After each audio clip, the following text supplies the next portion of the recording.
Mr. Speaker, sir. Welcome to Parliament. We should not frighten you. We are the same speaker. How are you? Excellent.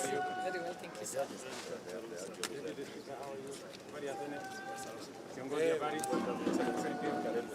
Kiongozi, how are you? Kiongozi, habari? Missing you. Uko salama? Thank you very much. Sorry about the other day.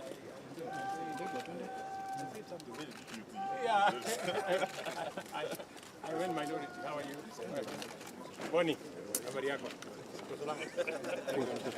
Mohammed, habari yako? Uko salama? Nyegenya, habari? Very good. Njoroge, how are you? Salama? Habari yako mungwana? You well? Hello, madam. Habari yako? How are you?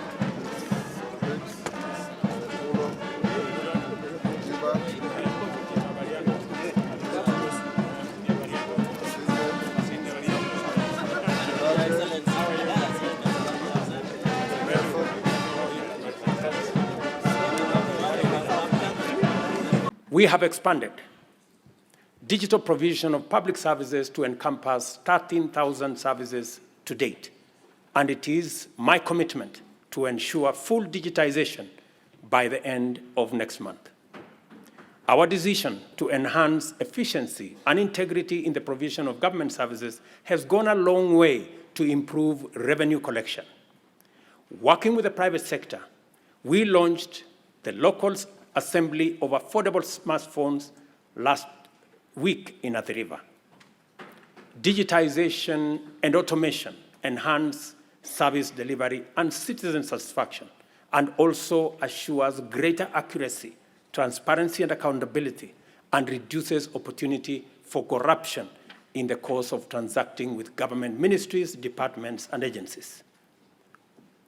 Corruption, honorable members, wastage, inefficiency, and negligence are serious threats to our transformation agenda and unacceptable practice that has no place in our nation. I have given my firm assurance to the people of Kenya that cases of misconduct and corruption shall be dealt with ruthlessly, with finality, and expeditiously.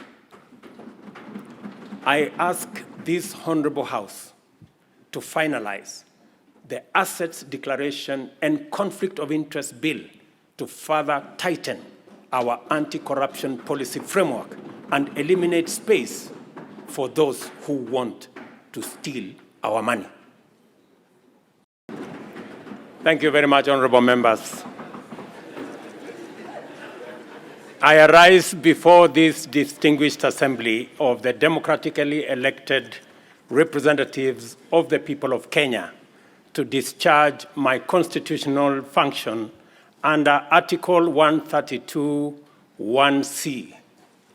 The occasion requires me to give an account to the people of Kenya, the measures taken by their government under my leadership, and to give full expression and effect to the soul of our constitutional dispensation by implementing the national values and principles of governance set out in Article 10 of our Constitution.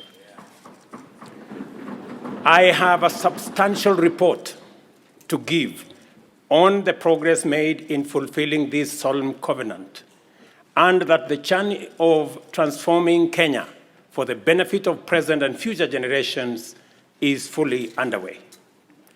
Its positive effect have also begun to bear fruit across many sectors of our national endeavor, from the grassroots all the way to this capital of Nairobi. On the 13th September 2022, last year, when I took office, I undertook to ensure the urgent transformation of our economy and to stop and reverse the negative trends of runaway unemployment, yawning inequality, and widespread poverty, which have denied Kenyans their dignity and extinguished their dreams. The mass appeal of the bottom-up economic transformation agenda was due in large part to the fact that its development and articulation, as well as its content and implementation strategy, represented our national values in action. It was inclusive, democratic, committed to social justice and the protection of the marginalized. Our commitment to bring the national values and principles of governance to life in order to significantly enhance the well-being of every individual and promote the unity, stability, security, and development of our country began long before the last election and will endure well beyond our term. It has been my manifest intention to live up to all the commitments set out in the plan, and despite enormous challenges and tremendous difficulties, we have made encouraging progress in a positive direction. This has not only vindicated our philosophy of inclusive transformation in pursuit of shared prosperity, but it has also increased our confidence that we are on the right path and shall, in due course, deliver the transformation of our nation in full.